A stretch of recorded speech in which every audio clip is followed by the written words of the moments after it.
मैं रामदेश मीणा, सहायक आचार्य Hindi, BA part first के प्रथम प्रश्न पत्र में सभी विद्यार्थियों का स्वागत करता हूं। जैसा कि बीए पार्ट फर्स्ट में नरोत्तम दास कृत सुदामा चरित्र बीए पार्ट में कोर्स में रखा गया है, इसी के बारे में आज हम अध्ययन करेंगे।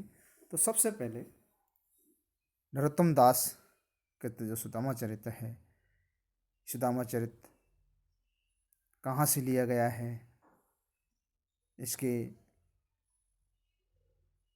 लेखक कौन हैं, इसके बारे में हम संक्षिप्त जानकारी छात्राओं को बताएंगे। तो सबसे पहले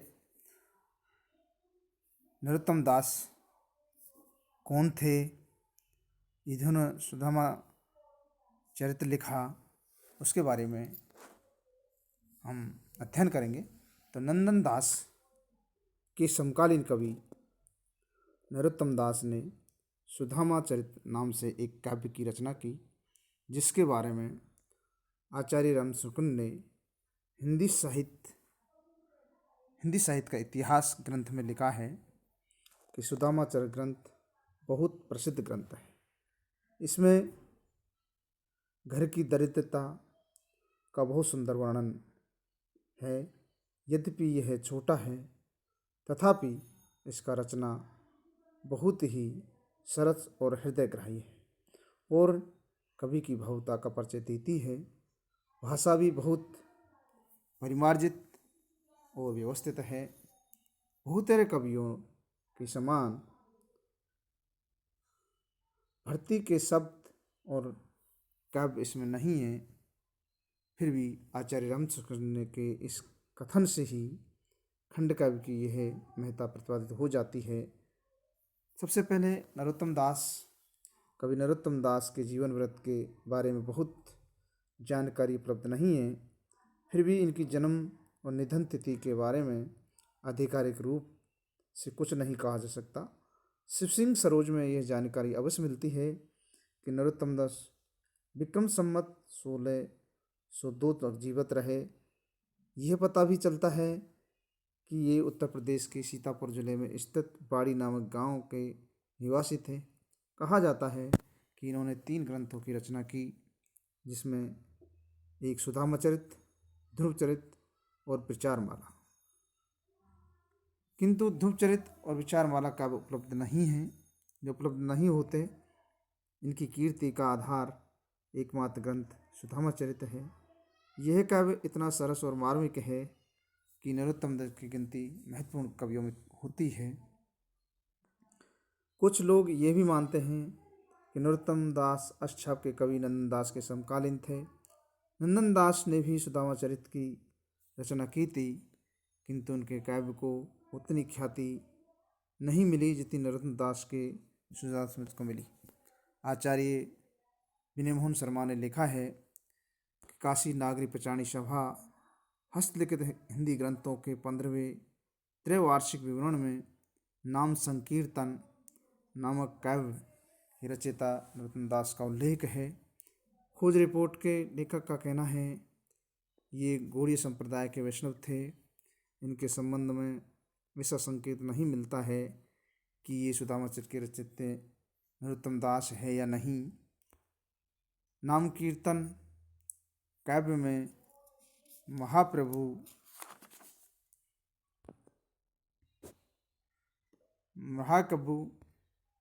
कृष्ण चैतन्य का संकीर्तन या स्रोत है। इसके अधिकृत जानकारी कवि नरोत्तम दास के बारे में नहीं मिलती है। अब है सुदामा चरित्र का स्रोत कि सुदामा चरित्र को कहाँ से लिया गया है, इसके बारे में हम अध्ययन करेंगे। सुदामा चरित्र की कथा का स्रोत श्रीमद् भागवत गीता है, जिसके 10वें स्कंद के अध्याय 80/81 में सुदामा दारिद्र्य भंजन की कथा वर्णित है। और कथा के अनुसार एक ब्राह्मण श्री कृष्ण के परम मित्र थे। वे बड़े ब्रह्मज्ञानी, विषयों से विरक्त, शांतचित्त और जितेंद्रिय थे। ग्रस्त होने पर भी किसी प्रकार के संग्रह परिग्रह न रखकर प्रारंभ के अनुसार जो कुछ मिल जाता उसी से संतुष्ट रहते थे। उनके वस्त्र तो फटे पुराने थे ही, उनकी पत्नी के भी वैसे ही थे। पति के समान भी भूख से दुबली हो रही थी। एक दिन दरिद्रता की प्रतिमूर्ति दुखिनी पतिव्रता भूख के मारे कांपती हुई अपने पतिदेव के पास गई और मुरझाए हुए मुँह से बोली, हे भगवान साक्षात लक्ष्मीपति भगवान श्री कृष्ण आपके सखा हैं। वे भक्तवांछ कल्पतरु शरणागत वत्सल और ब्राह्मणों के परम भक्त हैं। वे साधु संतों के तत्पुरुषों के मात्र एक आश्रय हैं। आप उनके पास जाइए। जब वे जानेंगे कि आप कुटुंबी हैं और अन्न के बिना दुखी हो रहे हैं तो वे आपको बहुत सा धन देंगे। आजकल वे भोज, वैष्णी, अंधकवंशी यादवों के स्वामी हैं के रूप में द्वारिका में निवास कर रहे हैं। वे इतने उदार हैं कि जो उनके चरण कमलों में स्मरण करते हैं उन प्रेमी भक्तों को वो अपने आपत का दान कर डालते हैं।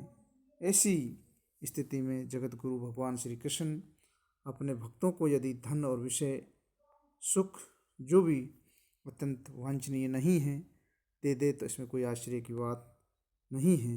इस प्रकार जब सुदामा की पत्नी ने कई बार बड़ी विनम्रता से प्रार्थना की तो उन्होंने सोचा धन की कोई बात नहीं है पर इस बहाने श्री कृष्ण के दर्शन हो जाएंगे, यह जीवन का बहुत बड़ा लाभ होगा।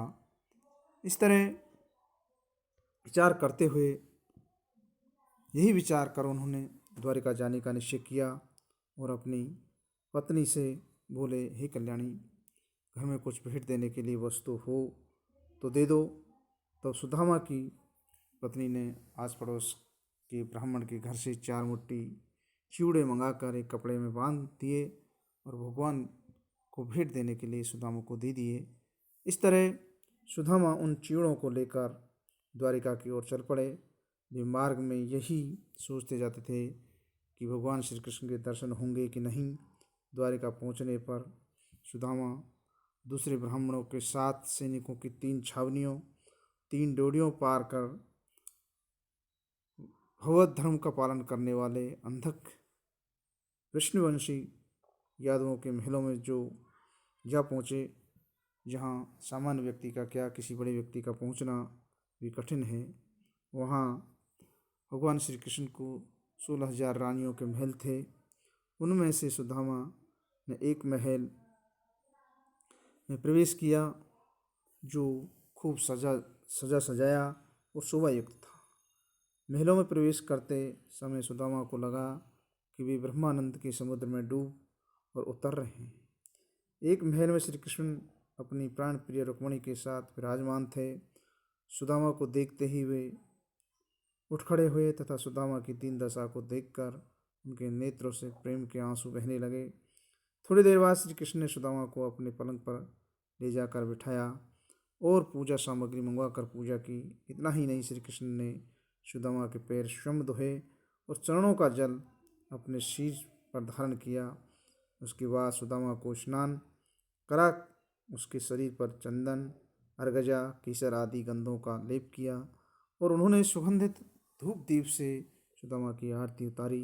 इस प्रकार सुदामा का स्वागत कर उन्होंने पान और गाय देकर मधुर वचनों से कहने लगे, मित्र, तुमने यहाँ पर आकर मुझे कृतज्ञ किया है। अतः उधर सुदामा अपने आप में संकुचित होते जा रहे थे क्योंकि उनके पास तो फटे पुराने कपड़े थे। उनका शरीर अत्यंत मलिन और दुर्लभ था। देह की सारी नसें दिखाई दे रही थी और भगवान श्री कृष्ण को सुदामा की सेवा करते देख स्वयं भगवत रुक्मिणी भी उनकी सेवा में लग गई। अंतपुर की स्त्रियां ये देखकर चकित हो रही थी कि गरीब और मलिन ब्राह्मण का श्री कृष्ण कितने आदर के साथ स्वागत कर रहे हैं। वे परस्पर कहने लगे कि इस भिखमंगे से लगते गरीब ब्राह्मण ने कौन सा पुण्य किया है श्री कृष्ण अपने रनिवास में उनका इतना स्वागत कर रहे हैं। कैसी अचरज की बात है कि रुक्मणी को छोड़कर श्री कृष्ण ने सुदामा को अपने भाई बलराम की तरह आदर के साथ गले लगाया है। श्री कृष्ण और सुदामा ने एक दूसरे के हाथ पकड़े और वे अपने अतीत की घटनाओं को याद कर परस्पर बातें करने लगे। वे उस गुरुकुल की बातें करने लगे जहाँ साथ पढ़े थे। श्री कृष्ण ने सुदामा से पूछा कि गुरु दक्षिणा देकर घर लौटने के बाद आपने विवाह किया या नहीं। मैं जानता हूँ कि आपका चित्त गृहस्थी में रहने के बावजूद भी विषय भोगों से आसक्त होने वाला नहीं है। यह भी मैं जानता हूँ कि धन आदि में हमारी कोई प्रीति नहीं है। संसार में ऐसे लोग विरले ही होते हैं जो भगवान की माया से निर्मित विषय वासनाओं का त्याग कर देते हैं। वे केवल लोक शिक्षा के लिए कर्म करते हैं और आप में ये गुण इसलिए आप वंदनीय हैं। श्री कृष्ण ने गुरुकुल के दिनों को याद करते हुए कहा, हम दोनों गुरुकुल में एक ही साथ निवास करते थे। सचमुच गुरुकुल ही ऐसा स्थल है जहाँ सच्चा ज्ञान प्राप्त होता है, जिससे जीवन का सारा अंधकार मिट जाता है और इस संसार में शरीर का दाता पिता प्रथम गुरु होता है। इसके बाद उपनयन संस्कार के बाद शिक्षा देने वाला दूसरा गुरु होता है, वह असली गुरु होता है। वह गुरु उतना ही पूज्य है जितना भगवान। इसके बाद ज्ञानोपदेश देकर परमात्मा को प्राप्त करने वाला गुरु तो मेरा ही रूप है और वह ब्रह्म रूप है। वर्णाश्रम धर्म पालन करने वाले के यही 3 गुरु होते हैं। गुरु के उपदेश के अनुसार चलने वाले लोग आसानी से इस भवसागर को पार कर लेते हैं। यहाँ कृष्ण की महत्ता बताते हुए गुरु सेवा का महत्व भी स्पष्ट करते हैं। श्री कृष्ण सुदामा को स्मरण कराते हैं कि गुरुकुल में जब वे साथ साथ रहते थे तो गुरु पत्नी ने एक दिन दोनों को ईंधन लेने के लिए जंगल में भेजा था। जब हम जंगल में थे तो बिना ऋतु के अचानक वर्षा आ गई थी, बिजलियाँ कड़कने लगी और उस आंधी तूफान हम दोनों जंगल में गिर गए थे। सूर्यास्त के पश्चात घोर अंधेरा हो गया था। धरती पर चारों ओर पानी पानी था। अंधेरे के कारण दिशा ज्ञान नहीं हो रहा था। ऐसे में हम दोनों एक दूसरे का हाथ पकड़े जंगल में भटकते रहे। जब हमारे गुरुदेव संदीपनी को हमारे विषय में पता चला तो वे बहुत व्यग्र हुए थे और प्रातःकाल अपने शिष्यों के साथ हमें खोजने निकल पड़े थे। जब उन्हें हम मिले तो उन्होंने हमारी बड़ी सेवा शुश्रूषा की और गुरु ऋण से मुक्त होने का सबसे प्रमुख तरीका यही है कि व्यक्ति अपना सब कुछ यहाँ तक कि शरीर भी गुरु को समर्पित कर दे। उन्होंने हमें आशीर्वाद दिया और तथा उनकी दी हुई विद्या हमारे साथ रही है। गुरुकुल में रहते हुए हमारे जीवन में ऐसी कितनी घटनाएं घटित हुई थी। श्री कृष्ण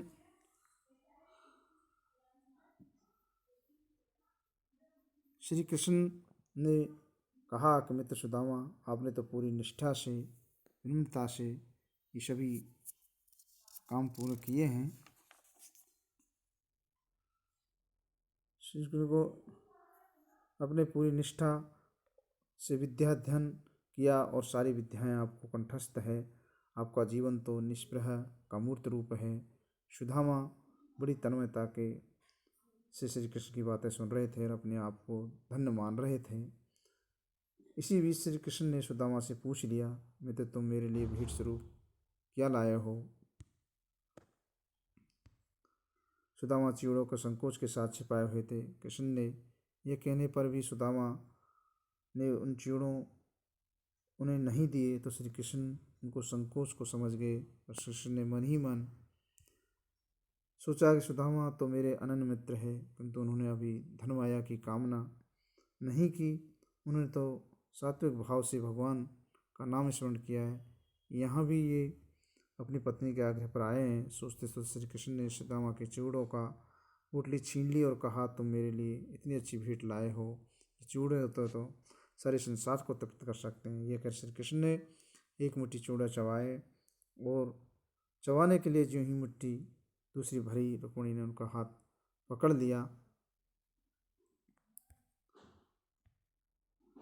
पकड़ लिया कि यह एक मुट्ठी चूड़ा खाकर आपने अपने मित्र को इतना दे दिया कि उनके इस लोक और परलोक के लिए पर्याप्त है। सुदामा वहाँ श्री कृष्ण के महल में रहे, वहाँ उनकी खूब सेवा खातिर हुई और सुदामा को तो ऐसा लगा कि वे सीधे वैकुंठ में ही पहुँच गए हैं। कुछ दिन श्री कृष्ण के साथ रहने के बाद सुदामा ने अपने घर जाने की आज्ञा चाही, पर उन्होंने श्री कृष्ण कुछ मांगा नहीं। श्री कृष्ण ने भी प्रत्यक्ष रूप से कुछ दिया नहीं। सुदामा घर की ओर चले तो उनके मन में यही उल्लास था। श्री कृष्ण उनके साथ पूरी सदा साता से दिखाई और खूब सत्कार किया। उन्हें तो ये सात्विक अनुभूति हुई कि भगवान श्री कृष्ण ने उन्हें गले से लगाया, जिसे मैं उनका सगा भाई हूँ। वे इसी तरह सोचते सोचते प्रसन्न मन से अपने घर पहुँच गए।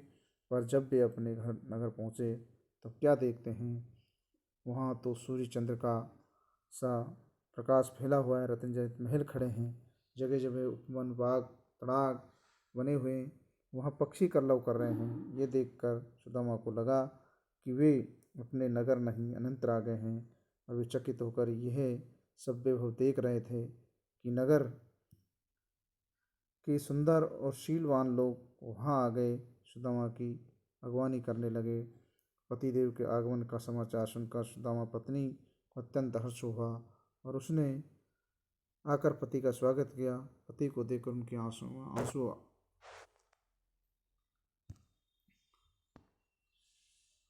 देखकर नगर के लोग सुदामा हर्ष हुआ और उनके आंखों में आंसू आकर स्वागत किया। पति को देखकर उनकी आंखों में आंसू उमड़ आए और सुदामा ने देखा कि उनकी पत्नी तो अमूल्य आभूषणों से सजी हुई है, वे बहुत ही सुंदर लग रही है। सुदामा को अपने साथ अपने महल में ले गई। वहाँ की मणि खचित वैभव को देखकर सुदामा चकित हो गए और सोचने लगे उनके पास इतनी संपत्ति कहाँ से आ गई। उन्होंने सोचा ये सब श्री कृष्ण की ही कृपा है। वे याचक भक्त के मन की बात को समझकर फिर कृपा करते हैं। वे बहुत उदार और कृपालु हैं। भक्त के मन को समझकर उन्होंने सोचा उन्हें तो उन संपत्ति की जरूरत ही नहीं थी, उन्हें तो श्री कृष्ण के प्रति सच्चे अनुराग भक्ति की कामना थी। और धन वैभव से तो व्यक्ति की बुद्धि कंठित हो जाती है, तो उन्हें जो मिला है श्री कृष्ण की दया से मिला है, और इस प्रकार ये सारा वैभव उन्हीं का है। इस प्रकार सोचते सोचते मनी मन अपने मित्र की प्रशंसा करते हुए सुदामा भगवत भक्ति में लीन होकर अपने नगर में रहने लगे। और जिन कवियों ने सुदामा चरित्र लिखे उन्होंने इसी कथा को आधार बनाया, किंतु नरोत्तम दास इस कथा को मार्मिक रूप प्रदान करने का अपनी कल्पनाशीलता और सहृदयता का परिचय दिया है। थैंक यू, धन्यवाद।